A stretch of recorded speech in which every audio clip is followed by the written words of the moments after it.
The gentleman's going to come up and speak here is somebody I see personally as somebody that matters in my life, okay? And personally, I think is somebody who, we've become acquaintances. You can sense a friendship evolving, but I actually see a lifetime relationship evolving. And I think just because he's cut from the same cloth we're cut from, quite honestly. And you may have known Dr. Amen, you may not. You see him all the time. He's huge on PBS, okay? He's on there all the time. He's 10 New York Times bestsellers, so a lot of people know who he is. He's a physician by trade, but he's also a double board certified psychiatrist. And he has these clinics called Amen Clinics. There's one in Irvine, California, one up in San Francisco, one in Bellevue, I think Washington, over in Atlanta, Georgia, and New York. And he is the #1 person on this earth who has basically scanned brains. I'm not going to tell his stories. He'll tell it to you. It's really dynamic. But scanning brains and seeing what's going on in there. Matter of fact, he's doing the biggest test right now in research with the NFL players. And he's worked with Rick Warren for a few people in Southern California. But Rick Warren's all over the world now. What they call the Daniel Plan, which has lost, I don't know how many millions and millions of pounds of people. And he actually asked him, what's lately happened for you? And he says he comes from Oral Roberts University. He just won the Lifetime Global Achievement Award from them. And I could go on and on. He's got a lot of accolades. But more important than that is I actually went to him as a patient, okay? I went in there and had my brain scanned. And then you also do all these tests, hundreds and hundreds and hundreds and hundreds of questions, okay, that you go through, literally beyond that, tons of questions. And then you go in and you physically for hours do all this other stuff, just seeing how everything connects in your brain. And then they have that, all this huge database, the biggest database of brain scans in the world, okay, into this huge database, okay? And they, you might call it just large data. They call it big data, okay? And they have this intelligence, you might call it artificial intelligence, that researches it. And so your brain has been compared to all these other brains against all these data points, which is like thousands of data points from all these people. And so it's billions, if not trillions, of connections, okay? And they can pretty much tell you where your brain's at, okay? And what's going on, what's gone on, but more importantly, where it can go. And then the coolest thing is when I spent about 3 hours sitting on his couch and him just talking to me about, there's your brain, here's what's going on. It was the most amazing thing. I'm a person who works out all the time, and it's so easy to get in the morning, look the morning's always the best time to look in the mirror, because that's when you cut. At night, you're fat, okay? You know, so, you know that feeling? And, boy, I look good at night going, God, what happened? You know, somebody blew me up like a balloon. And so I've always, you always have the mirror every day. You get out of the shower to see what's going on, okay? But you don't see your brain. There's something like nothing I've ever experienced. You know, if I was going to recommend you guys go to one of his clinics and do it, okay? It's crazy because you see your brain, but more importantly, it becomes real to you. You see it now like a muscle. And I changed a lot of things in my life. And I went back after about 3+ months of following a lot of different things. And here's my brain, what it was and what it could be. And I was already this far, you know, to what the absolute potential my brain could be. It just changed my life completely. It really did. I went through all that before I said to him one day, well, let me tell you what I do. You know, I just really was a patient.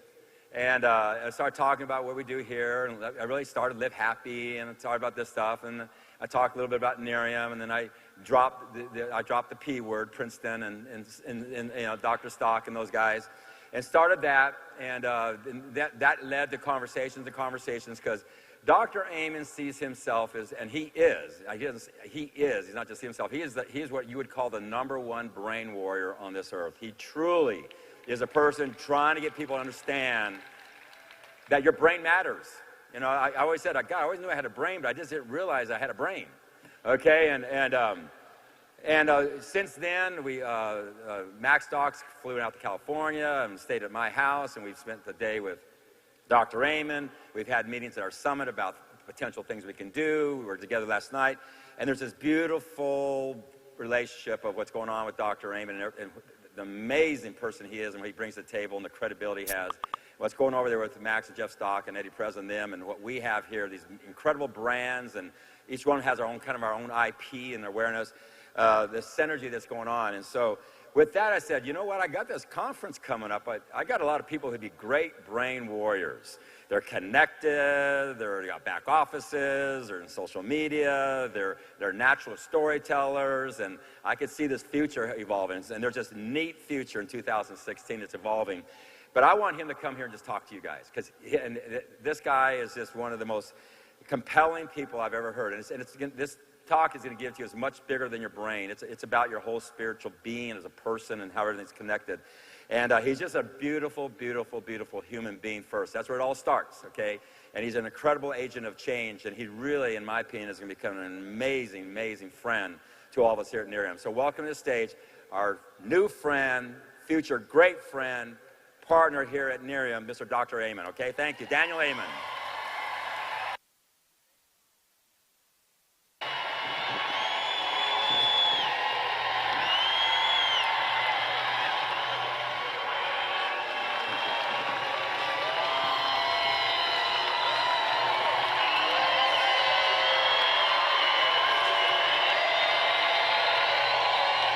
Thank you.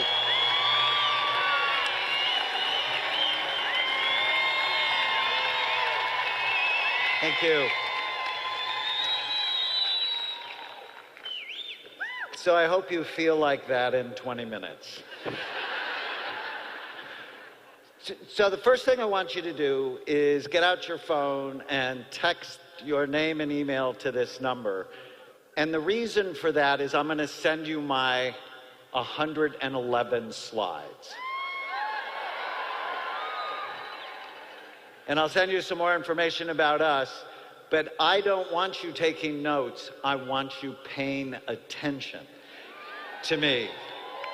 Because if you do, I promise you, I'll change your life.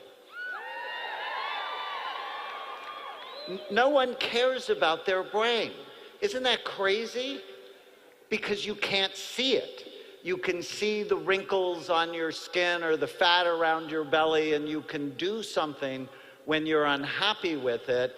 But because virtually no one ever looks at their brain, no one knows that it could be in trouble. And it could be in trouble, but you could do something about it. But if you don't know, you don't do anything. So, let me start this part of the story in 2010. It's August 2010. I had just finished my second book on the connection between physical health and mental health. As Jess said, I'm a psychiatrist. And I was so excited because I'd finished the book. I looked to my wife, Tana, and I said, let's go to church. And so we grabbed our daughter, Chloe, who at the time was 6, and we went to a church near our home in Newport Beach. And I said, Tana, why don't you drop Chloe off at Children's Church? I'll go save us seats. And as I walked toward the sanctuary, I saw hundreds of donuts for sale for charity. Now, I've been going to church since I was 3 years old. The donuts have always been there. But today, they pissed me off. And then right around the corner was bacon and sausage cooking on the grill. And I'm like, really? And as I walked into the sanctuary, they were cooking hundreds of hot dogs for after church. And so I'm walking in and I'm not in a spiritual frame of mind. I'm irritated. And then as I sat down, the minister started talking about the ice cream festival they had the night before. And now I'm crazy mad. And my wife finds me in church, and she found me typing on my phone. And she gave me that look that only your wife can give you. You're going to hell. Don't you know you're going to hell? Put that thing away. And so I showed her what I was typing. Go to church and get donuts, bacon, sausage, hot dogs, and ice cream. They have no idea they are sending people to heaven early.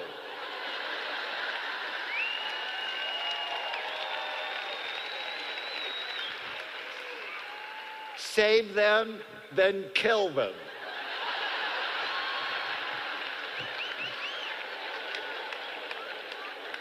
This is not the plan. And so you'll find I'm a very passionate person, and I'm furious. And I said a prayer that day in church. I have no idea what the pastor said, not one. I prayed that God would use me to change the culture of food at church. And I'm thinking to myself, that is just the dumbest prayer. Why would a psychiatrist who spends his day looking at people's brains be praying for that? Because I love you. I care about you. Food is medicine or food is poison.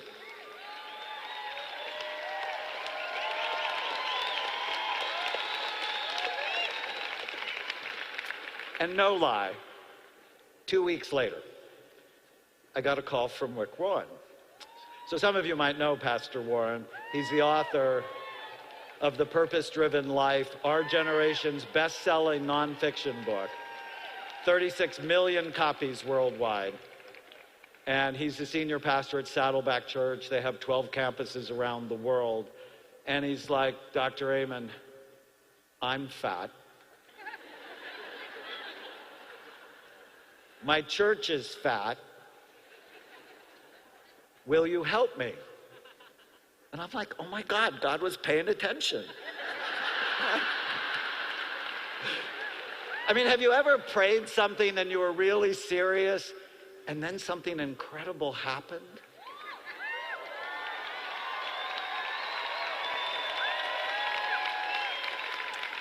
And so I'm on the phone with him and I'm like, you had me from hello? I mean, what are you going to say at that point? I'm busy? So together with my friend Mark Hyman and Mehmet Oz, we created a program for Saddleback called the Daniel Plan. It's not named after me, although I don't always correct people when they ask me that question. It's named after the prophet in the Old Testament who wouldn't eat the king's bad food. And he said, just test me. 10 days. Let me drink water and eat vegetables. And see if I'm not as healthy as the other ones. And in fact, he was healthier. And it's really a great story. Great opening to the book of Daniel. So what we did is it's based on 5 pillars. Faith, which is why do you care? And I'm going to finish my talk today with why do you care? And I'm going to tell you why I care. But you have to know the answer to that question. Why are you on the planet? What is your deepest sense of meaning and purpose? Because if you don't know, you won't be well. You have to know why you're here. I know why I'm here. I want you to know that too. And then it was food, because food is medicine or it's poison. It's fitness. I mean, one of really the fastest ways to get healthy is start walking. Head-to-head studies. Walking like you're late, 45 minutes, 4 to 5 times a week, is equally effective to antidepressant medication for major depression.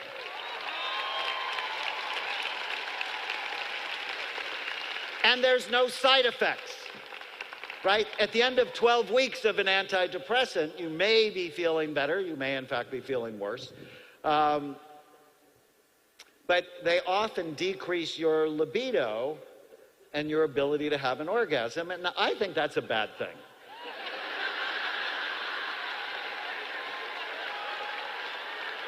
At the end of 12 weeks of walking, you're actually sexier.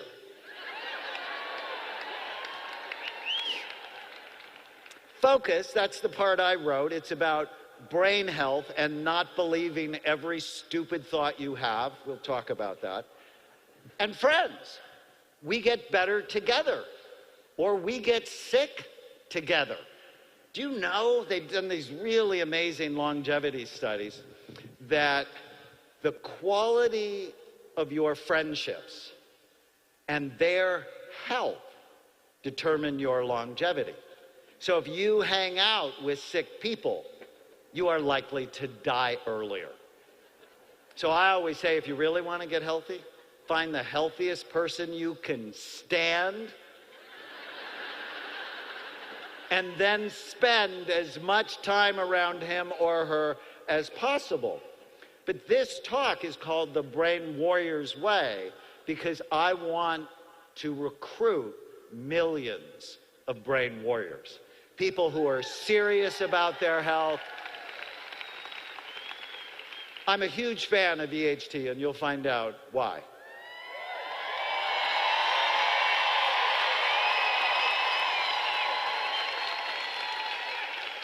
But EHT with a lousy lifestyle is not nearly as effective as if you put the right habits in your life. So you have to ask yourself, do I just want to make money or do I want to change lives? And I'm a huge fan of both for you. All right, so we launched this program. It was January 15th, 2011. The first week, 15,000 people signed up. I'm like, this is going to be fun. The results were spectacular. Let's see. Participants lost over 250,000 pounds the first year. That's as much as the space shuttle. They reported better energy, focus, creativity, sleep, mood, reductions in stress, blood pressure, blood sugar, sexual dysfunction.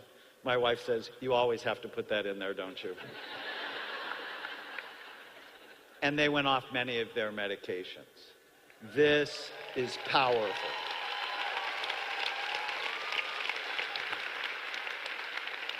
But you have to be a warrior, and the reason I use that term is, let's just be really honest with each other. You're in a war for the health of your brain. Everywhere you go, someone is trying to make money by enticing you with bad food that will kill you early. Everywhere you go. I took a first-class plane ticket here. So I'm in first class, and they come by with the nuts. Do you want the nuts? No, thank you. Would you like a drink? No, thank you. Here's this food that's not very healthy. Would you like it? No, thank you. How about ice cream? No. Are you sure you don't want ice cream? No. Are you sure? What part of no are you having trouble with? And then if you just think of the food on the way to the airport, and then when you get to the hotel, I mean, almost everywhere you go, someone is trying, and I didn't say anything about the food around the perimeter here. I didn't say it. I promised myself I won't say it.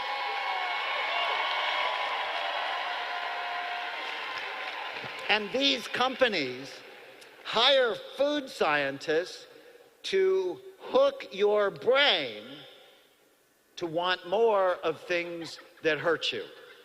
How is that? Oh, weapons of mass destruction.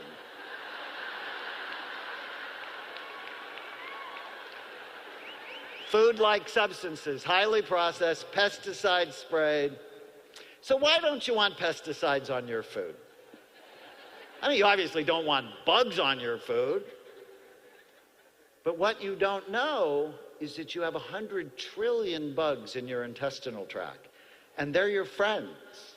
They're making neurotransmitters that help your brain work. They help you digest your food. So when you eat pesticide-laden foods, it's killing the good bugs in your body. That's why you don't want foods with pesticides.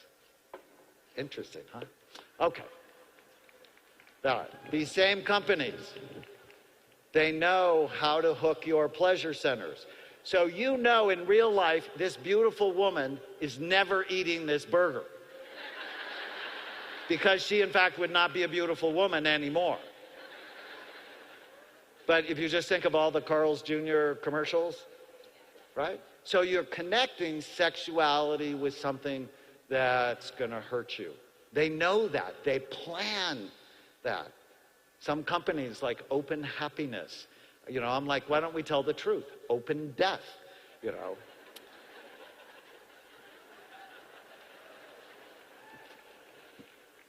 News channels pour toxic images into our minds and make us see fear and disaster around every corner.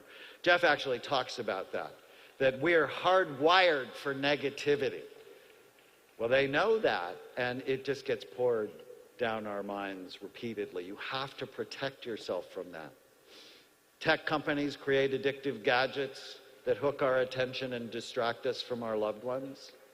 Did you know?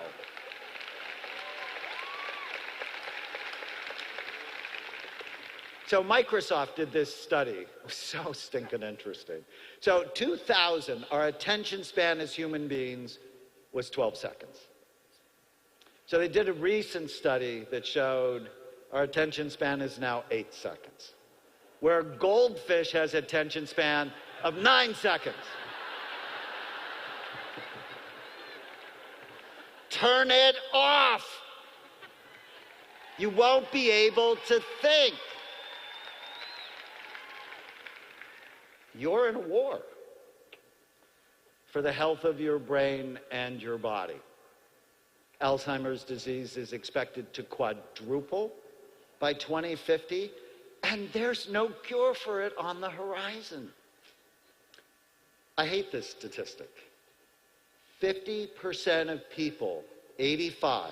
So how many of you want to live until you're 85 or beyond? So those of you that didn't raise your hand, suicidal? Think about this. We are living longer than ever, and if you're blessed enough to live until you're 85, you have a 50% risk of losing your mind. That should horrify you. In fact, when you're 20, that should horrify you, because how you prevent Alzheimer's disease is you prevent all the illnesses that are associated with it, and that starts early.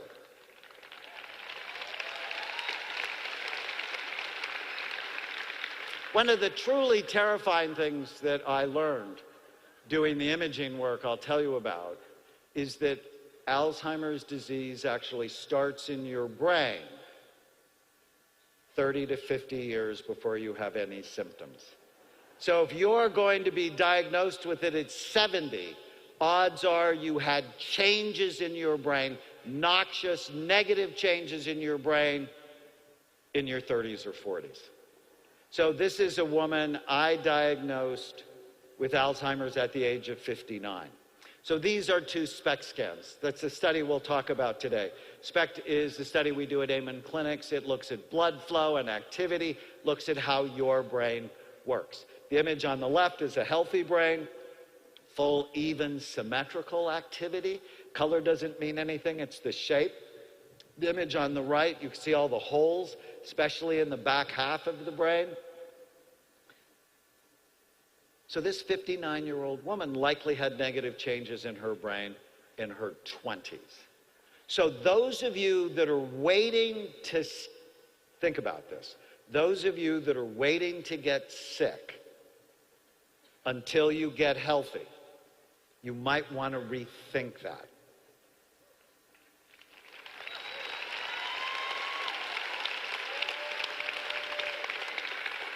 So I saw that so it doesn't disturb you, they do not die. But you got to ask yourself, why the hell are they on a railroad bridge and there's no way out?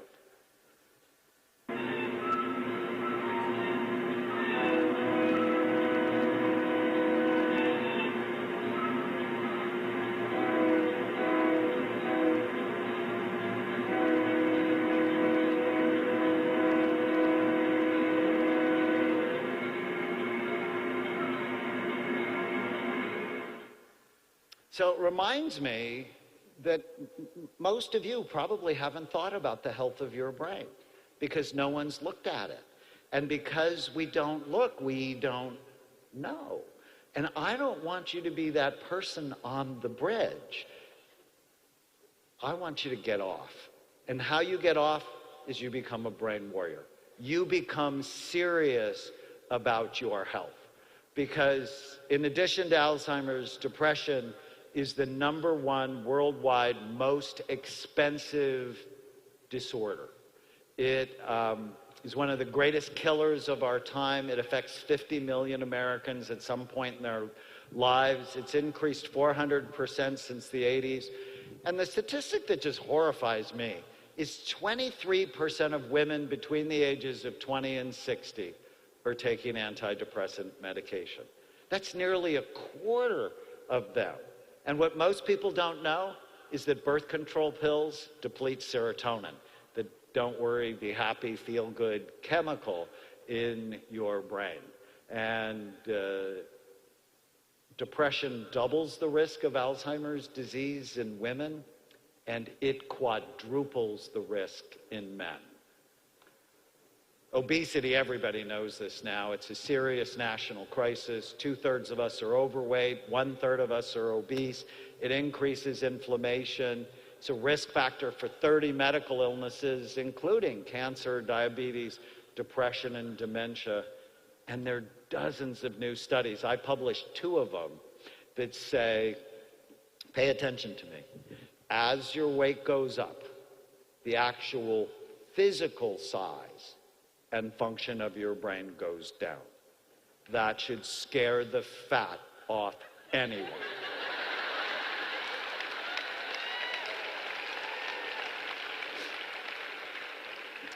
So, I read that first study from the University of Pittsburgh, and I was just horrified by it. In fact, I was so horrified I lost 30 pounds, because I'm never going to purposefully do something to damage my brain, and I was sort of like a little roly-poly. And then I'm on a plane for public television from Chicago to Des Moines, and a very overweight person is in the seat next to me.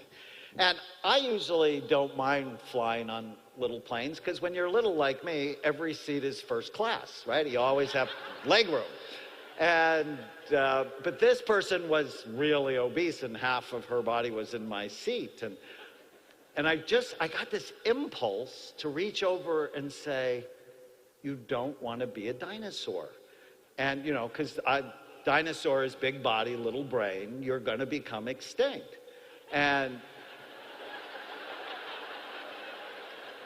But I have good frontal lobe function, so I didn't say anything. Because, you know, the next thought in my head was, that is just so rude. Did any of you have mothers like mine? If you don't have something good to say, don't say anything at all. So that was my mom. And, but when I got home, I told Tana, I said, you know, I think I'm going to coin this thing called the dinosaur syndrome. And she said, sweetheart, you have enough people that hate you. You don't need more people to hate you. That's rude. And I'm like, okay, so don't say that. That's why married men live longer than non-married men.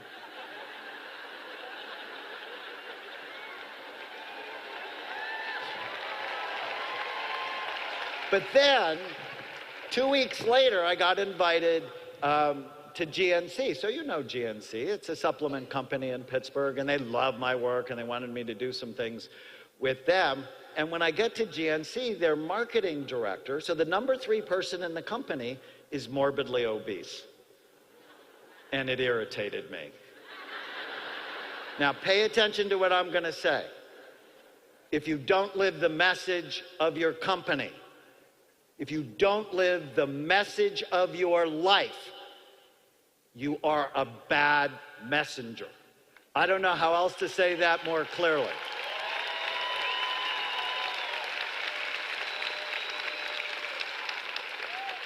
But I have good frontal lobe function. We're going to do business together. And so I'm like, don't say anything, don't say anything, until we got to dinner. And my wife was there. And when I saw Tom order 2 souffles for dessert, I'm like, Tom, you don't want to be a dinosaur. And then out of nowhere, boom, my wife kicks me. Why, now for the women that are here, why do you wear pointy shoes? What is the purpose of pointy shoes? It's to torture your husbands when they misbehave. And she gave me that look, you know, that only your wife can give you. But Tom got engaged. He said, what do you mean? He said, you know, I went to the doctor and my cholesterol was fine. I'm like, Tom, there's studies that suggest as your weight goes up, the size and function of your brain goes down. I said, how old are you? He said, I'm 43. I said, well, you're very successful. Are you done? He said, what do you mean? I said, well, you don't want to be the number 2 person or maybe sometime the number 1 person. Or I said, you're sort of like happy with where things are. And if you slip a little cognitively, it's no big deal, right?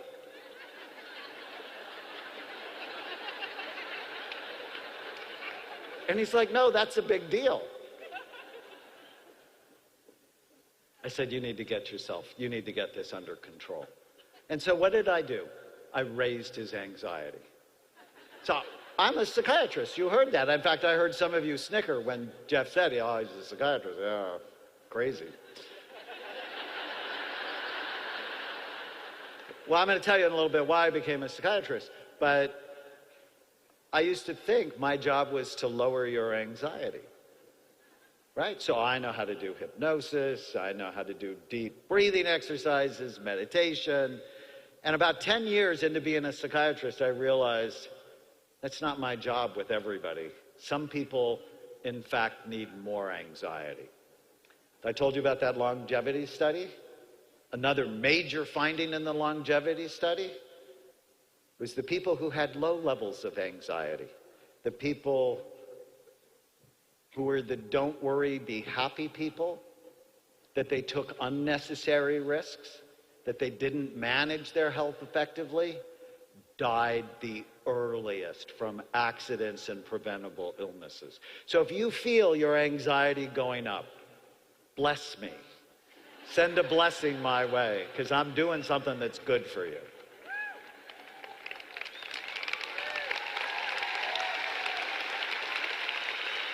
So let me finish the story about Tom.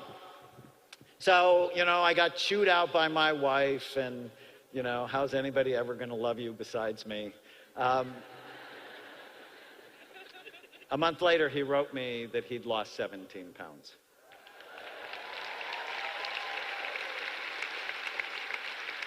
Two years later, he was down 80 pounds.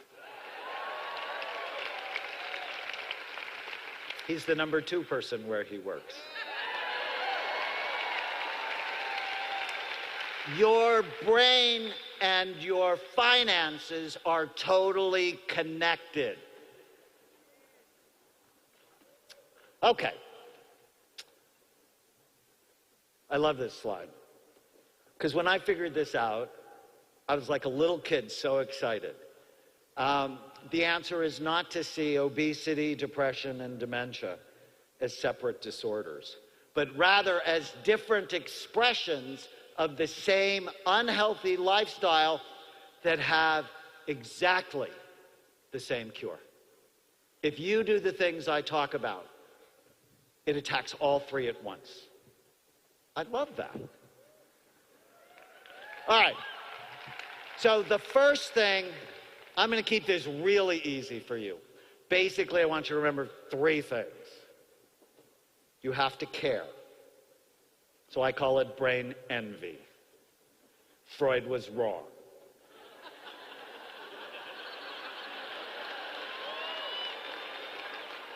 Penis envy is not the cause of most of your problems. He was about 2.5 feet too low in the body. It's what's between your ears that matter. I wrote a book once called The Brain in Love. There was a chapter, no forethought equals no foreplay.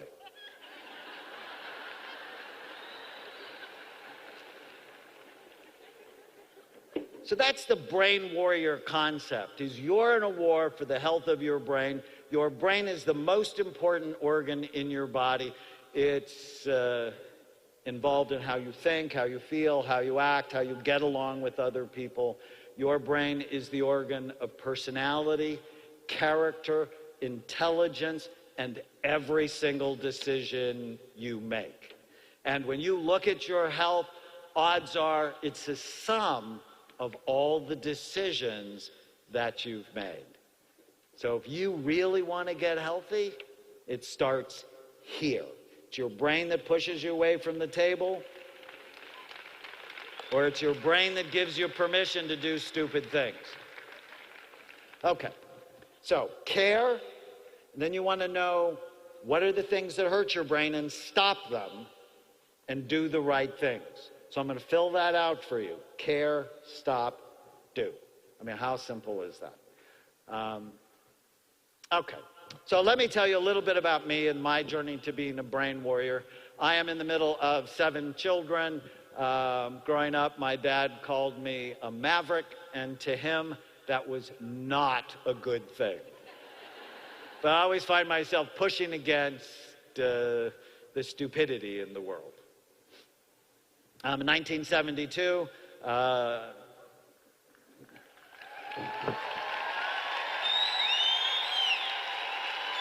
thank you.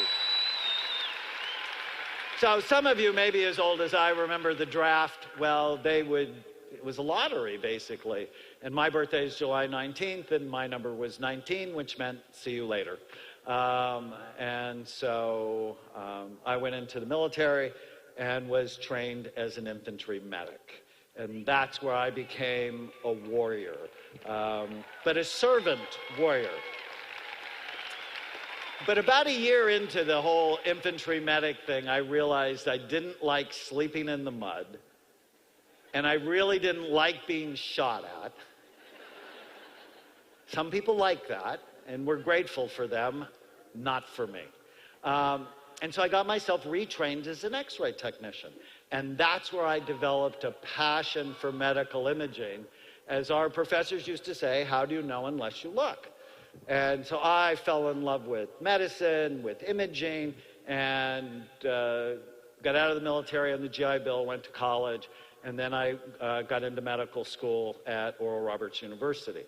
And when I was at ORU, as a second-year medical student, someone I cared deeply about tried to kill herself. And I took her to see a wonderful psychiatrist, and I came to realize that if he helped her, which he did, it would not only help her, but it would ultimately help her children and even her future grandchildren, as they would be shaped by someone who is happier and more stable. I fell in love with psychiatry because I realized it has the potential to change generations of people. And I have loved it every single day since. And you better believe I'm a brain warrior for the health of my patients' brains, because, you know, I take care of really sick people. We've scanned 90 murderers. I've testified in death penalty trials, suicidal people have been abused. It's a war. But I have to get them to be warriors with me. Otherwise, they'll keep hurting themselves and they won't get well. So I said that. 1991, so this is a real pivotal year for me. I started the first Amen clinic in Northern California.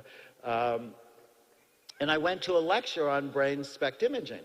SPECT is a nuclear medicine study that looks at blood flow and activity. So it's sort of odd for me, who loved imaging. I picked a medical specialty that in fact is the only medical specialty that virtually never looked at the organ they treat. Think about that. Cardiologists look, your neurologists look, your gastroenterologists look, every other medical specialty looks. Most psychiatrists guess.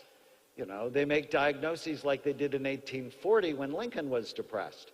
They talk to you, look at you, look for symptom clusters, and then they diagnose you and treat you. And I thought, well, that's sort of dumb. We should be looking. And so I went to this lecture. I got really excited because imaging plus psychiatry, it's what created a revolution in my life. So over the next 24 years, my colleagues in IDAM clinics have now built the world's largest database of brain scans related to behavior. So we've done 115,000 scans on patients from 111 countries. And people around the world, they have depression, they have bipolar disorder, they have ADD, schizophrenia, addiction, and so on. Now, the images just taught me so much. So here are 2 SPECT scans, healthy one on the left. So SPECT tells us 3 things: good activity, too little, or too much. So the image on the left, all you're looking at is this shape, and it's looking at blood flow, and we want it to be full, even, and symmetrical. The image on the right is showing us the really active areas in the brain, which are typically in the back, in an area called the cerebellum. So here's what 2 strokes look like. So you can see the difference, right? This isn't hard. So a stroke is where a blood vessel either breaks or clot goes and closes it off, and brain tissue dies. So obviously it's going to then have less blood flow. Alzheimer's disease, where the back half of the brain is deteriorating, traumatic brain injury. And one of the big early lessons I learned was that mild traumatic brain injury ruins people's lives, and nobody knows because they go to see psychiatrists that never look at their brain. And so the NFL actually formed its concussion committee in 1994, but they never sponsored a brain imaging study. So you have to ask yourself if they really wanted to know the answer to the question, which we'll talk about in a little bit. Drug addict brains just looked awful. The real reason not to use drugs, this includes marijuana. I hate to burst your bubble that you think it's good medicine.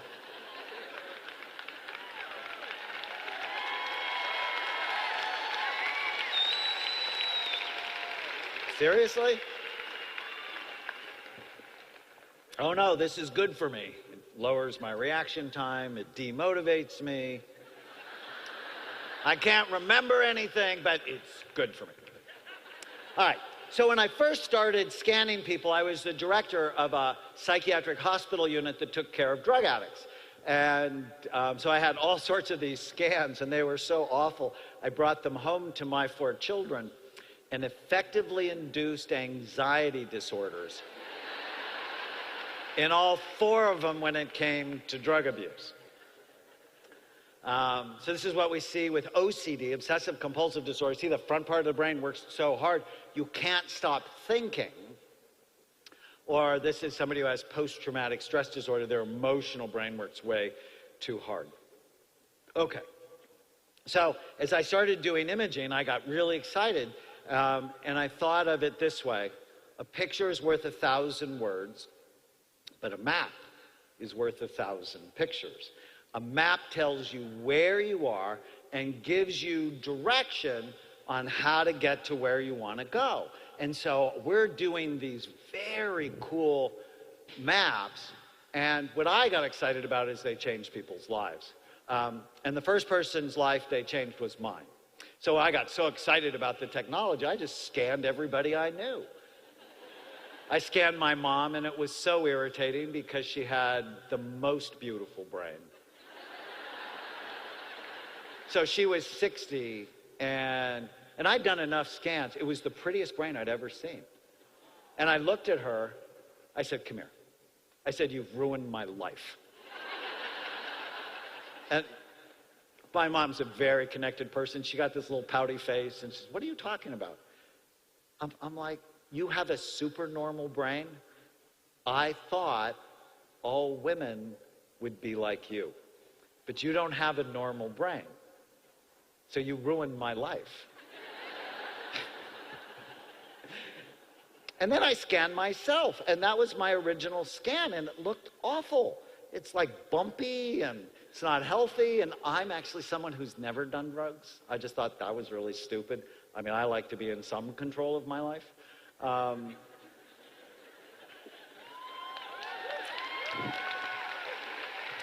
And I don't smoke. But when you really, if you really know what I know now, I had bad brain habits. I didn't sleep more than 4 hours a night because I was busy, was chronically stressed, I overate. Diet soda was like my best friend. And it was just, when I saw my brain, I was horrified. That's where I developed the term brain envy, because I wanted mine to be like my mom's. And so through all the things I'm going to teach you 20 years later, my brain looks healthier, bigger, fatter. And that's not what usually happens. Usually with age, our brain gets less and less and less active. I'll show you in a minute. The scans actually changed everything in my children's lives because, quite honestly, if you dated one of my kids for more than 4 months, I scammed you.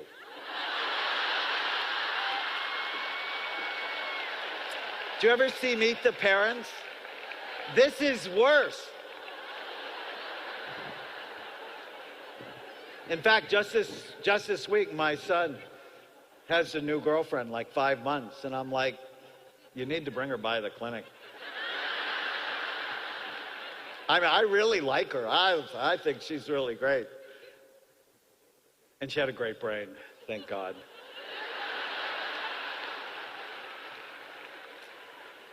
Imaging changed everything in my own love life. I was married for 20 years, and it wasn't good. And so, 15 years ago, I got divorced. And, someone who grew up Catholic, that's a big deal, like a really big deal. And I'm like, if I ever fall in love again, I'm going to see their brain before any other intimate part. And so I met Tana, and she's a neurosurgical ICU nurse, and she loved my work. And I'm like, this is 2 weeks into our relationship. I'm like, what are you doing this afternoon? I said, you haven't been to the clinic. You want to see the clinic? So that's her in the camera. That was her brain. So I married her.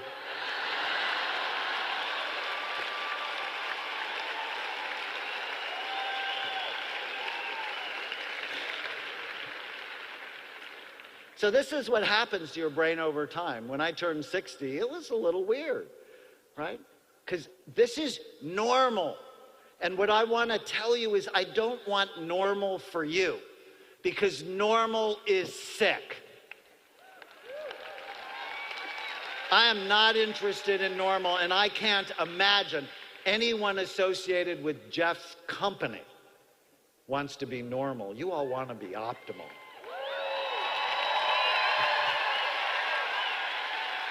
So this is typical, a typical 55-year-old brain. You see the wrinkles and holes, sort of like on your face, you have wrinkles and holes. And this is a typical 82-year-old brain. I mean, this looks awful.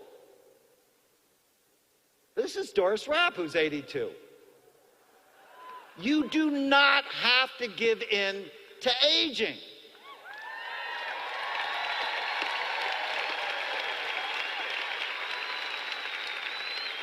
The health of your brain is much more about your habits and the nutrients you consume than your age.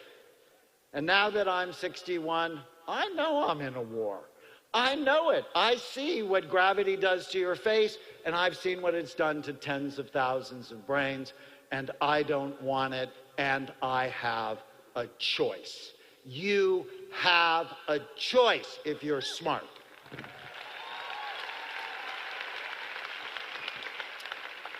As a psychiatrist, the other really cool thing SPECT imaging did for me is it decreased stigma for my patients. They saw their problems now as medical and not moral, so there was less shame and guilt. And what I really loved is it increased forgiveness and compassion from their families. We had nothing else in psychiatry to do that.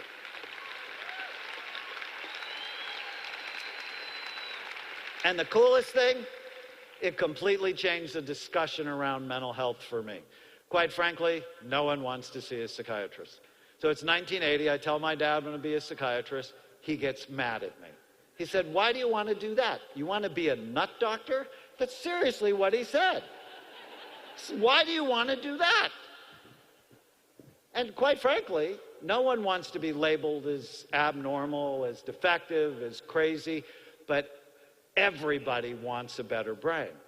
So what if mental health was really brain health? And that's my experience. If you get your brain right, you feel right, you act better, life is better.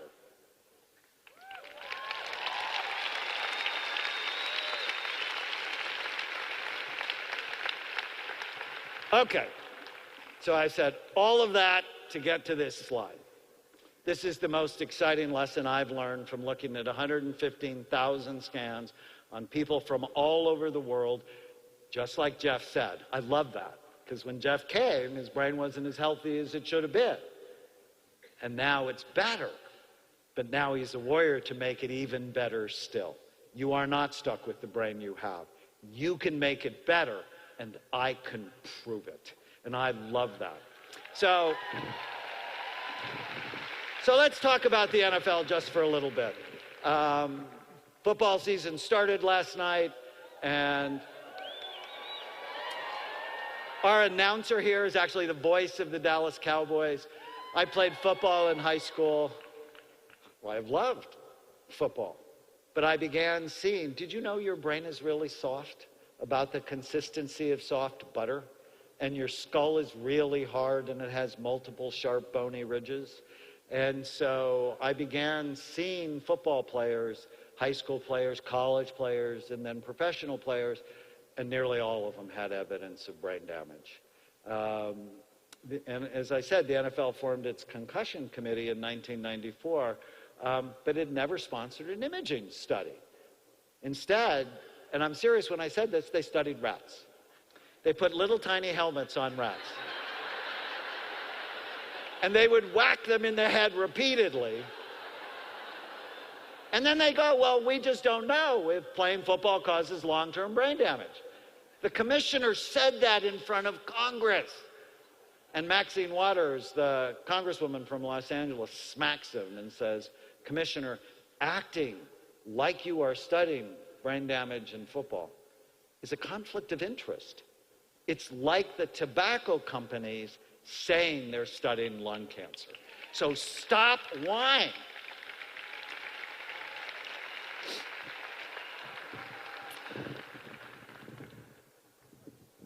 2007, Anthony Davis came to my clinic. He's the Hall of Fame running back from USC, played 8 years in the NFL, and his brain looked very damaged. And on the program I put him on, much like what I'm going to tell you, he got dramatically better. And Anthony is the sweetest, most outgoing person, and he wrote the commissioner a letter who didn't write back, but then he got me to speak at the Retired NFL Players Association. And I was horrified by what I saw. The level of depression, dementia, one player, and a player that I'd idolized growing up in LA, he was a Los Angeles Ram. He asked me the same question in the lecture 6 times. And I was just horrified. And I thought, somebody's got to do an imaging study. And then, you know, of course, I have the voice in my head that said, well, why don't you do it? You have technology, you have experience. So we did it.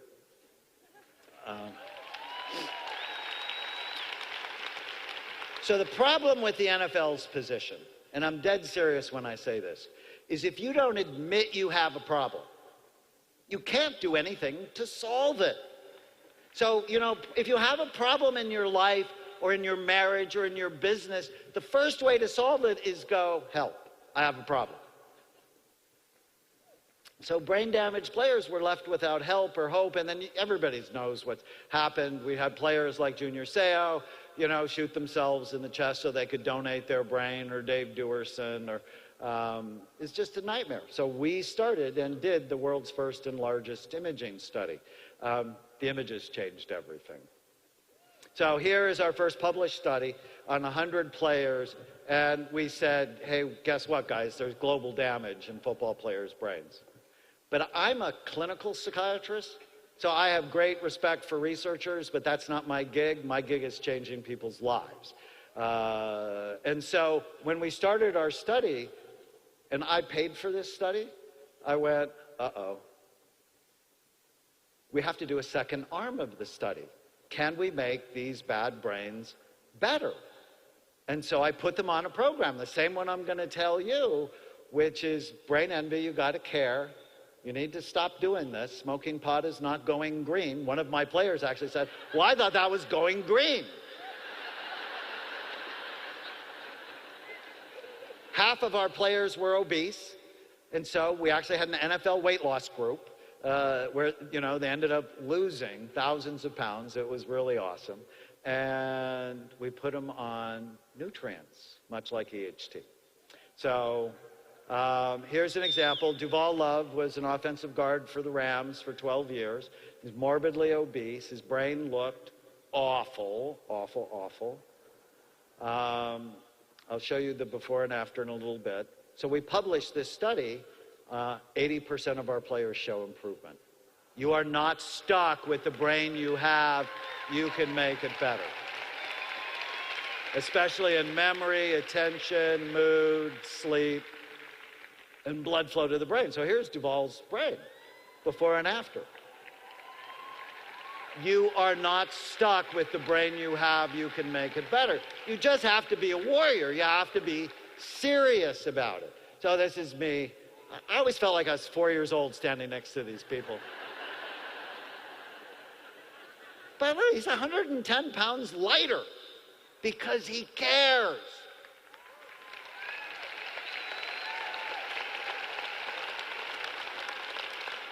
And one of my favorite players, you'll recognize him, Freddie Dreyer, played for the Rams, who was on Hunter. He said, with the treatments, I'd replaced a part of me that had slipped away.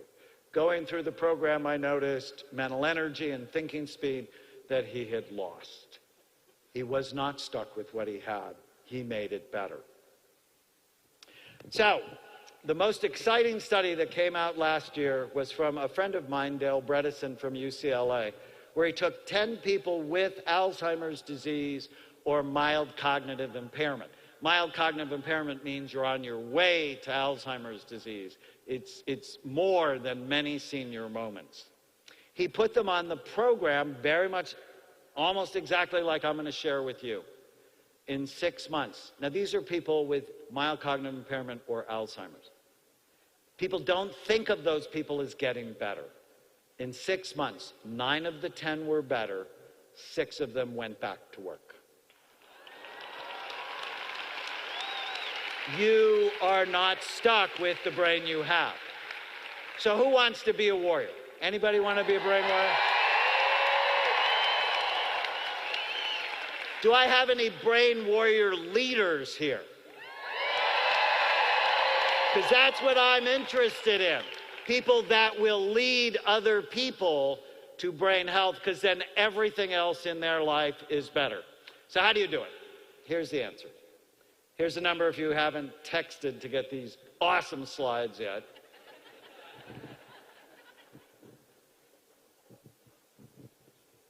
If I can ask you another favor, my big book. So I wrote 30 books. It's a little weird.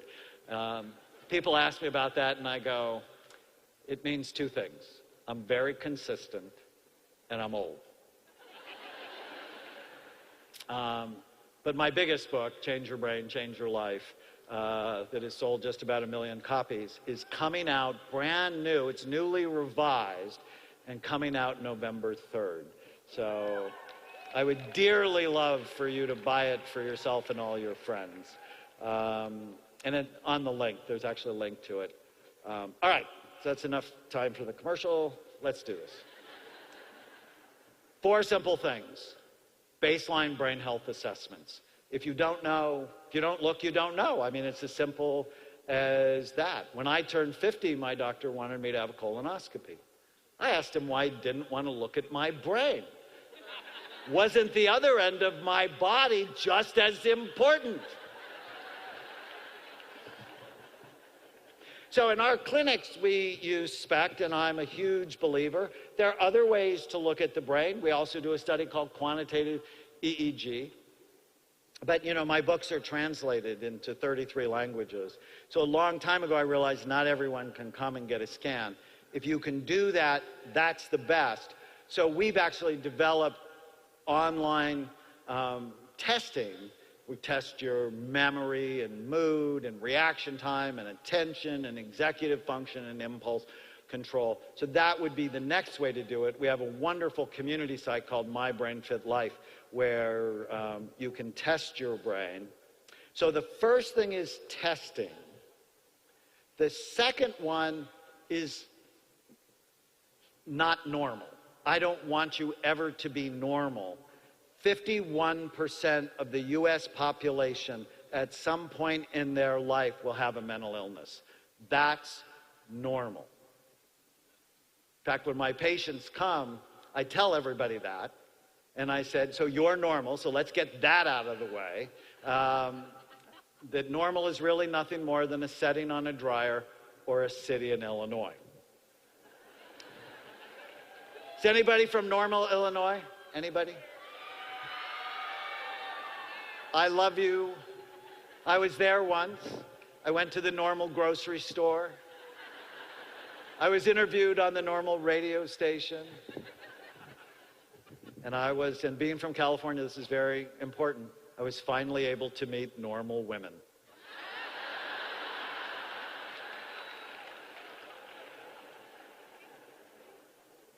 So if you have suffered from an addiction, from ADD, from anxiety, from depression, OCD, bipolar disorder, welcome to normal. But I never want your labs to be normal. I want them to be optimal. But that means you have to get them. And I think on a yearly basis. So you need to know what your BMI is, or body mass index. That's your height against your weight. The study showed that people who were overweight, so they had a BMI between 25 and 30, had 4% less brain tissue, and their brains looked 8 years older than healthy people. For people who are obese, your body mass index was over 30. You had 8% less brain tissue, and your brain looked 16 years older than healthy people. So I don't want you to live with the lie, you know, everybody's overweight, it's okay, because it's not. Now, don't be too skinny, because their brains weren't great either, right? You want to be at a healthy weight. Fasting blood sugar, I can't tell you how important this is. I read a study just this week that said half of America is either diabetic or pre-diabetic. Oh my goodness, are you kidding me? So why is that a problem? Why is high blood sugar a problem? Because it damages blood vessels. It makes your blood vessels brittle, and they're more likely to break, so you're more likely to be hypertensive, have heart disease, and have dementia. In fact, some people are calling Alzheimer's disease diabetes type 3. So you want to get your blood sugar under control, and you do it by avoiding the weapons of mass destruction that we talked about earlier. I'll talk more about that. So you need to know what it is. C-reactive protein is a measure of inflammation. Inflammation comes from the Latin word for fire, and when you have high C-reactive protein in your body, it's like you have a low-level fire destroying your organs. Vitamin D is just critical. It's actually really not a vitamin, it's a hormone. It's involved in your immune system, it's involved in depression, it's involved in dementia, it's involved in so many important things. And 2/3 of us, the same number of people who are overweight or obese, also have low vitamin D. And as your weight goes up, you cover up more, so you actually get less of the sun. And the damn dermatologists won. They made everybody afraid of the sun. You know, you were made, or you were evolved in the sun, and with these low levels of vitamin D, it's damaging us. So you should know what your level is. And so when I first decided to get healthy, mine was 17, normal's between 30 and 100. And I actually take 10,000 units a day, and so I maintain a level of about 80. I don't recommend that for you. I recommend you get it tested, and if it's really low, then take 2,000, retest it, and then you and find the right level. Don't go crazy with it, because that can cause kidney stones. And then the last one is ferritin, which is a measure of iron stores. Too little iron, you get anemic and really, really tired. But too much is associated with heart disease, and it's like your body is rusting when you have too much iron. So it was really funny. I'm like, because at one point in my life I had too much iron, and I went, well, how do you get rid of it? Because we don't have a medicine for too much iron. You get blood. So you go donate blood. So I donated blood, and then the Red Cross thought, like, you know, I was their best friend for 5 years. And then I was in Istanbul last year, and outside of the spice market, I saw leeches for sale. And I'm like, that's so gross.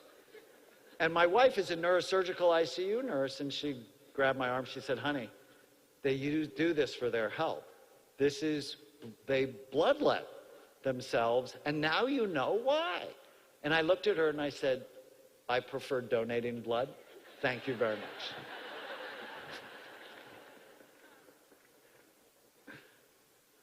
Okay.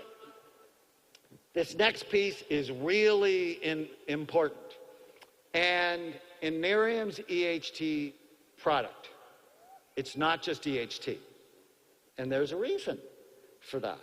And when I went after our NFL group, we didn't do a single mechanism product. Your brain gets sick in multiple ways, so it will get better in multiple ways. So assessment, optimize your numbers, better in multiple ways. So for example, we use omega-3 fatty acids to decrease inflammation and improve your mood. I love ginkgo and vinpocetine because they increase blood flow and memory. Probiotics support gut health. We talked about that a little bit. B vitamins and phosphatidylserine for nutrient loading. Huperzine A, which is in Nerium's product, boosts acetylcholine. And EHT for tau protein and brain cell structure support.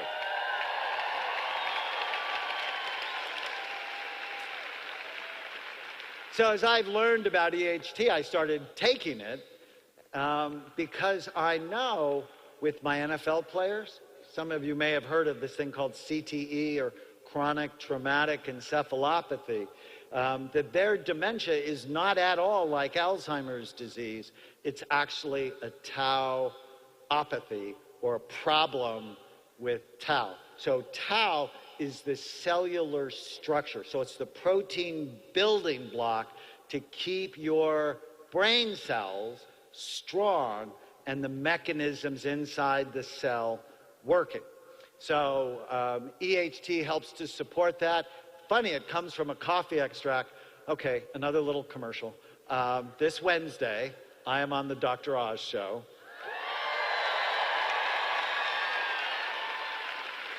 So Dr. Oz actually came to Amen Clinics, New York, and we put a cap on his brain, on his head, and scanned him. We did a quantitative EEG on him. And then they were doing a whole show on good forms of energy and bad forms of energy. And so we studied smoking vaporized caffeine. And it's hysterical. So he's like puffing on this caffeine cigarette, and I'm scanning his brain. And it lowered the sleepy waves, so he's more alert. Buzzed, I think is the word he used. And his brain's more alert, but the judgment center in his brain went down.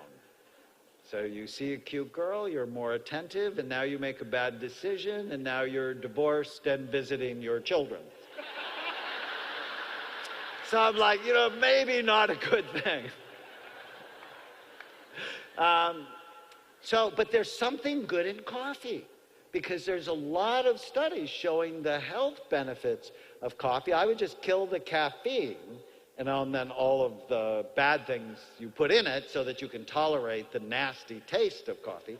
Well, they've actually isolated EHT, which optimizes. Dr. Stock is going to talk about PP2A and how exciting that is. But it keeps your connection strong, supports memory, focus, energy, and your immune system. So it's very exciting. And the Nerium product actually has a number of other nutrients to work in this multiple mechanism approach that I talked about.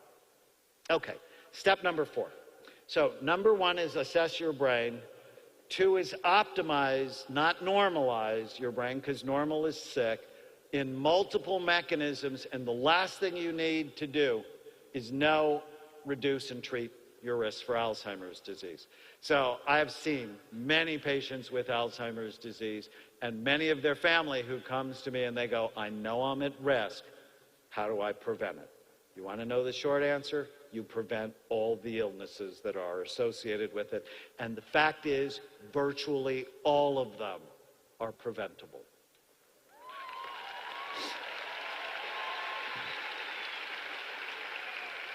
So you know you would see this one coming.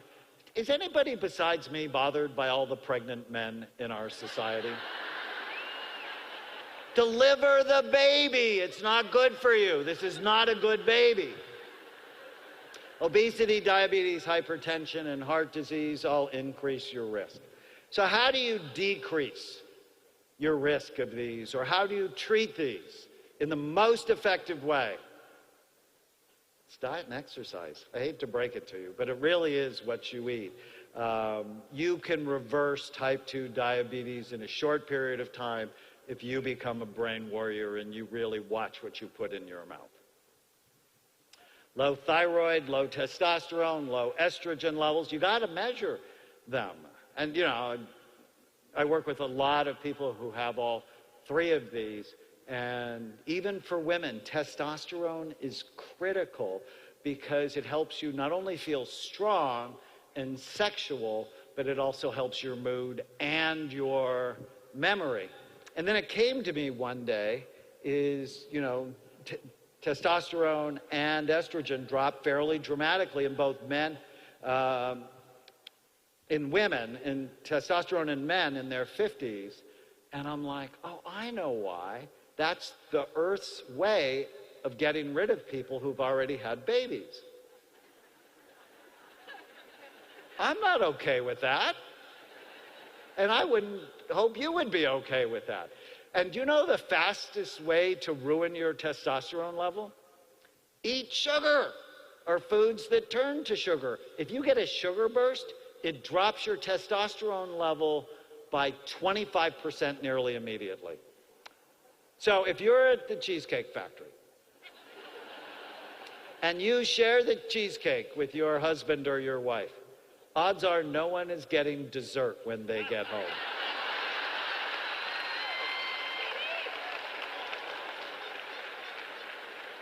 Smoking. I was walking around the building yesterday when nobody recognized me, and I saw a lot of you smoking. Stop that. It's not good for you. Prematurely ages your brain. It is the #1 preventable cause of early death. Alcohol and drug abuse. Alcohol is not a health food. I don't know how else to say it. Oh, but Dr. Amen, I have to have 1 or 2 glasses of red wine a day. That's good for my heart. Yeah, but you have a smaller brain, according to studies from Johns Hopkins. And when it comes to your brain, size matters.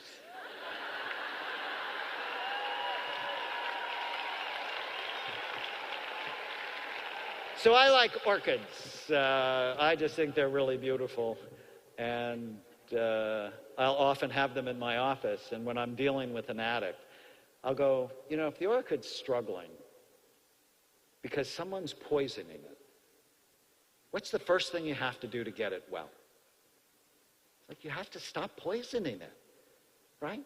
So if you're struggling with putting things in your body that damage it, it's the first thing to deal with. And I'm going to give you a secret that I give my patients. You have to eat good food consistently over time to break an addiction. Why? Because when blood sugar levels go low, blood flow to your frontal lobes go low and you make more bad decisions. You also have to focus on sleep. We're going to talk about that in just a minute. But if you get less than 7 hours of sleep at night, you're more likely to relapse because brain activity in your frontal lobe goes down. So sleep and diet are critical to breaking an addiction. Sleep apnea. This is so important, and I know a lot of you have actually been diagnosed with it, and some of you hard-headed men, you like try the mask for like 3 nights, I can't get used to it, and you just throw it off, and you're living with sleep apnea, which triples your risk for Alzheimer's disease. Your brain is the most metabolically active organ, I think, in the universe. It just uses a lot of oxygen and a lot of calories, so anything that deprives it of oxygen damages it. And if you snore loudly, if you stop breathing at night, if you're chronically tired during the day, you should go to a sleep lab and get a study. How do you know unless you look? You can't change what you don't measure. Really critical. So this is a scan of one of my patients with sleep apnea. Looks like they have early Alzheimer's disease. Insomnia. So brand new research, really exciting research that shows we didn't know really why you slept, and now we do. Your brain has a special cleaning crew that only activates at night when you sleep. So during the day, your brain is so busy making decisions, the cleaning crew is pretty much off. But when you sleep, it goes and cleans up the toxic mess that builds up during the day, including the plaques thought to be responsible for Alzheimer's disease. So if you're not sleeping well, gunk builds up, and then you get brain fog, memory problems, depression, and so on. This fascinating study on warriors, since we're talking about warriors. Warriors who got 7 hours of sleep at night were 98% accurate on the range. Those who only got 6 hours were 50%. Look at that difference. So imagine if your kids aren't sleeping, they're not going to be learning. Well, my daughter just started 7th grade, and it's one of the big discussions she and I had is, sweetie, if you turn off everything and you get to bed, and for her, because, you know, growth hormone works the best when you're asleep and she's still growing. You know, growth hormone works better, your brain is cleaner. So one night she actually came to her mother. She said, I'm going to bed early, Mom. I need to wash my brain. And her mother came into my office and she said, what are you telling Chloe? For those that got 5 hours of sleep, they're only 28% accurate on the range. 4 hours were 15% accurate. They were dangerous. Excessive stress, and I've already talked to some of my new friends who are chronically stressed because of how fast Nerium is growing, and you have to take time, and maybe it's 15 minutes or half an hour to work out, to meditate, to do the right things. But excessive stress has been found to actually kill cells in the memory centers of your brain. So I love meditation, relaxation, hypnosis, CDs, and maybe you can convince Jeff that I'll create some of those for you.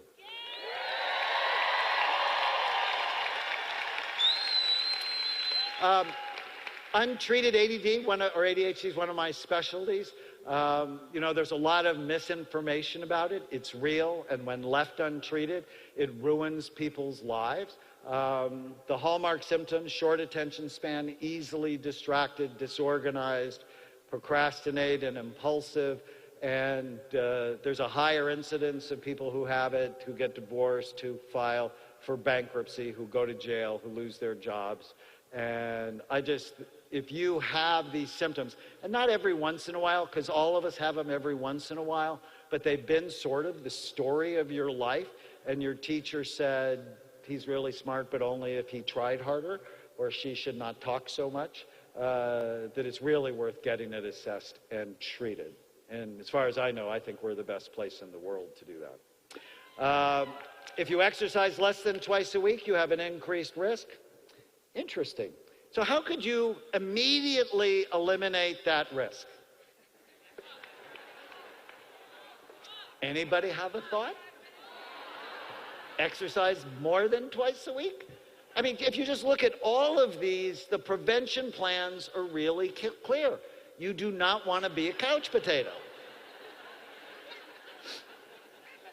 So I have this great story. This is Garrett Howig. He's one of our really awesome psychiatrists. And he's a warrior. I mean, he takes brain health really seriously, works out, he's strong. And then, maybe it's his ADD, went to Hawaii. He jumped into a pool in Hawaii that was infected with a specific bug called leptospirosis and nearly died. He was unconscious. Like 70% of people who get this nearly die. Not nearly die, they're dead, like gone forever. But because he was strong, he was able to get out of the hospital and do what he loves. So I know I went after obesity. I also want to go after frailty. You never want to be frail. The thing, Santana, who is a neurosurgical ICU nurse, said the thing that kills people is frailty. If he would have went into the hospital frail, or even normal, he would not have come out alive. So from an exercise standpoint, I think it's really simple. You should lift weights twice a week. I'm not kidding. You're a girl, you should lift weights.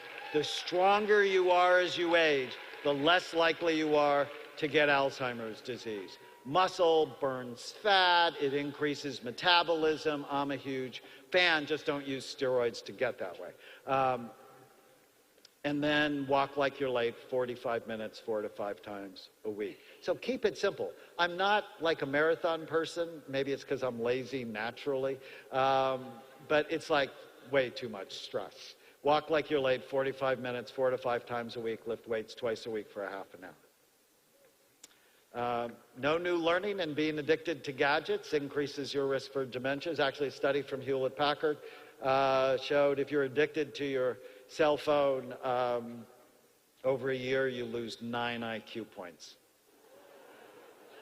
About the same as if you're smoking pot. And if you're addicted to your gadgets and smoking pot, it's really bad. So new learning is critical to keeping your brain strong. So word games. All right, so let me just say this clear. Just doing crossword puzzles is like going to the gym, doing right bicep curls, and then leaving. You got to work out your whole body, and you have to work out your whole brain.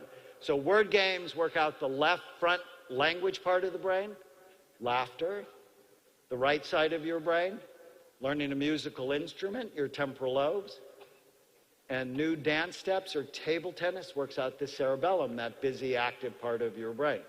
But if you drink when you dance, or play beer pong,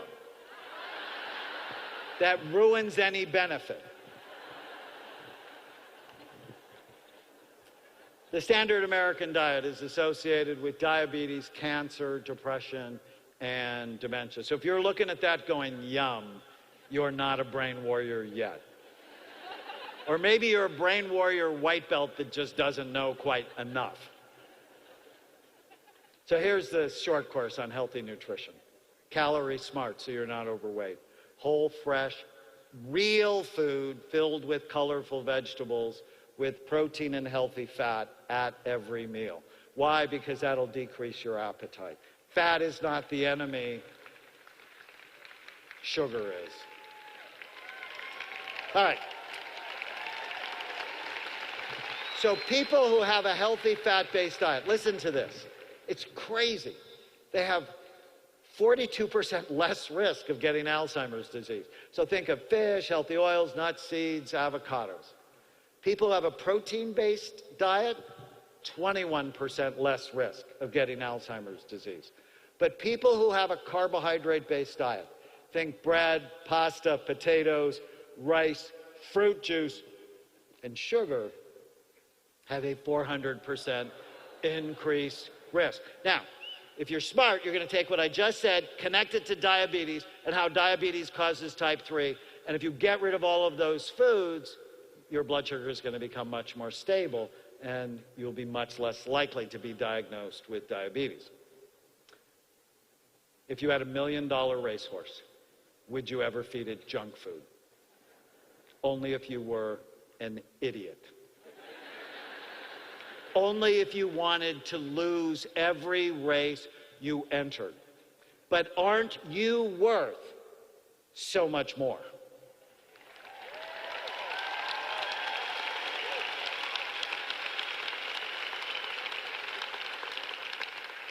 Age is the biggest risk factor. That's when I turned 60, I'm like, dude, you better be serious because it's coming for you. My dad, who I adore, he was not an easy dad, but I still adored him. And he would never listen to me.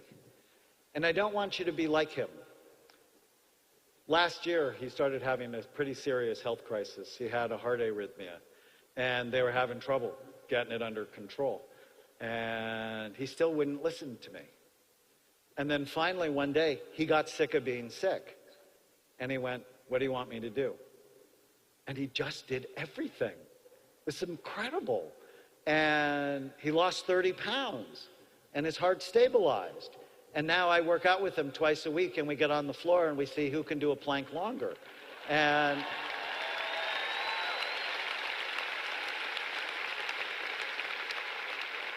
I'm so excited. And he said, but I never thought it would happen to me. And I'm like, what a stupid thing to say. If you have that thought, that's stupid. That is not the sign of a healthy brain, because that train is coming for you. Do you want to get off the tracks, or do you want to stay and just sort of take your chance? And what's the chance? 50% of you will be diagnosed with Alzheimer's disease by the time you're 85. I don't know about you, I'm off the tracks.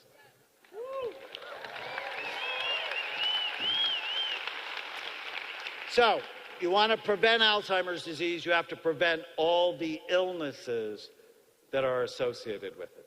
So, in the last few minutes, let me just tell you some of my favorite stories. So this is Andy. He came to see me from the University of Michigan, where I gave a talk on ADD. He brought his daughter, and so she wouldn't feel singled out. He got scanned. And you can notice he's pregnant. Oh. And his brain looked awful. And I'm like, Andy, how much are you drinking? And he said, not much. And I've been a psychiatrist a long time, and I realized I had to ask the follow-up question. What does that mean? Well, 1 or 2 when I get home from work, and 1 or 2 with dinner, and 1 before bed every night. He said, yeah, but it's not a problem. Looking at his scan, I'm like, it's a problem. And he had brain envy.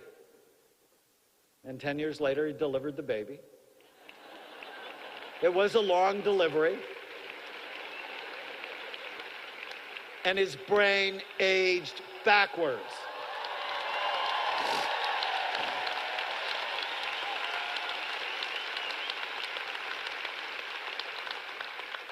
And this is Rob, whose wife and I did work together, and she translated some of my work. And so he would just come and watch the PBS specials that I did. And he's like, oh, this guy just makes so much sense. And in a matter of 4 months, completely transformed his body. And his wife was so happy.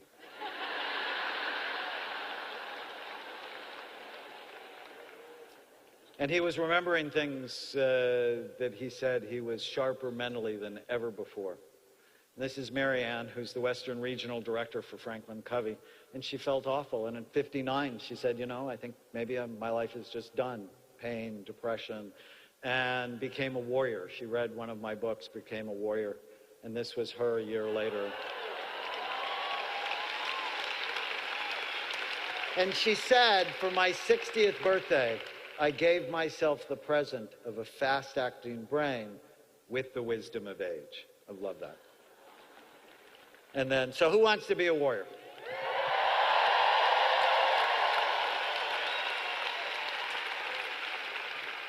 Care, stop, do. I mean, it's really that simple. You have to care, stop doing anything that hurts yourself, do things that help yourself. So one of my favorite warrior stories is Steve. Steve Arterburn is a best-selling author. He's a leader in the Christian community. He writes me this crazy email. My rental confirmation number for Aruba, and he lists it, and my hotel number. And I'm reading this going, what is this about? The reason I know this is that I'm supernaturally able to remember things that I would have never even tried before. And they don't go away. My productivity and creativity is off the charts. I'm able to connect with my wife in ways I've never experienced. This is what I'm doing. He exercises in bursts versus 30 minutes of running. No sodas, where he used to have 4 a day. Restricted grains and simple carbs. Brain-directed supplements. He wears a CPAP. He's one of the dumb ones that I talked about who'd been diagnosed with sleep apnea but didn't wear it.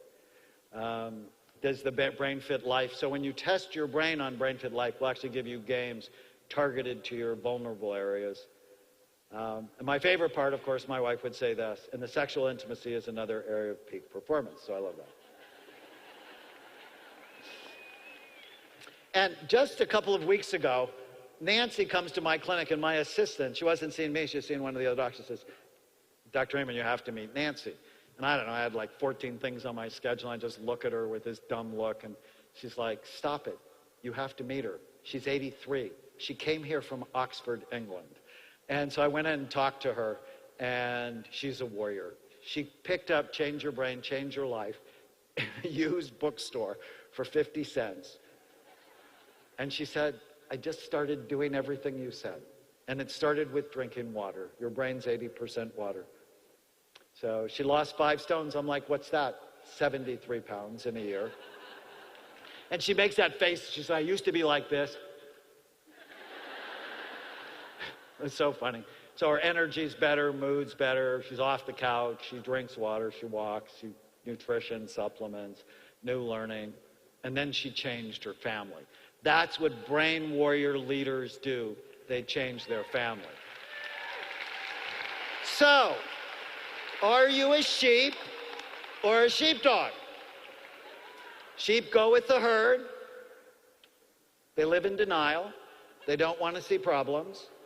They pretend all is okay and the wolf will never come. Sheep, in fact, don't like sheepdogs because they remind them that trouble may be near. Sheepdogs have fangs and they're serious, sort of like me. But sheepdogs love their sheep even when the love is not returned. And they give their lives for the flock. So who are you? Are you a sheep in denial or a sheepdog guarding your flock? So Laura is a sheepdog. She actually works for the Salvation Army. She completely changed her life, her family, and then changed the lives of people in the drug treatment program that she directed. These are the people. And Thomas, who said, he graduated from our program, my life was a mess, now it is a message. I have been tested, now I have a testimony. I was a victim, now I am victorious. I went through trials, now I am triumphant.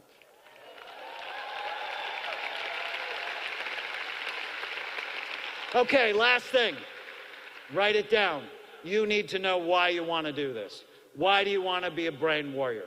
Why do you care? Because if you don't know, this will only have been some of the best 90 minutes of your life, but you'll never do anything with it. I'm going to tell you my why. My why is Emmy. I have 4 grandbabies. I adore them all. But Emmy was born sick. She was born floppy. She had no muscle tone. And at 5 months old, she started to have wicked seizures. In fact, one day, she had 160 of them I was lecturing in Boston when my daughter Brianne texted me a video of her looking like she was being electrocuted. I was horrified. I got on the phone. She went to the emergency room. I got on the phone with the doctor. She was diagnosed with something called West syndrome. 30% of these kids die before the age of 3. Many of them never walk. They're developmentally delayed. And the doctor wanted to put her on a medicine that was $26,000 a dose. And I'm like, what about the ketogenic diet? And he's like, oh, there's no science behind that. And I'm like, my wife said she knew the conversation went south when I asked him if he knew how to read. I'm like, you're kidding, right? I said, there's 70 studies on it. Most of them are from Johns Hopkins. You know, this little place in Baltimore? You've heard of Johns Hopkins? He's like, oh, if you want to do that, I won't be your doctor. I said, are you kidding? You're fired. You must have failed medical school.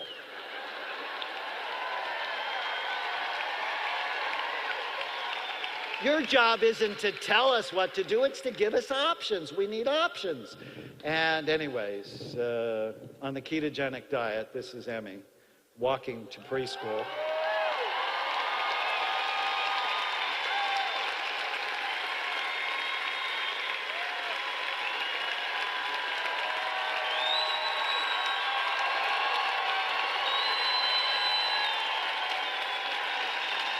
I know why I have to be healthy. I know why I have to be healthy. If I'm healthy, this little girl will have a better life because I'm her sheepdog. Who needs you? Who needs you to have a strong mind and a healthy brain? Who needs you? Because if you don't get into who needs you, then the fast food companies will win. The alcohol companies will win. The gadget companies, the news companies who fill your mind with crap will win. So, who wants to be a sheepdog?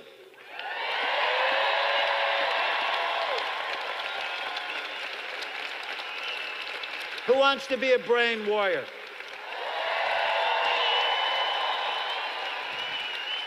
Thank you so much.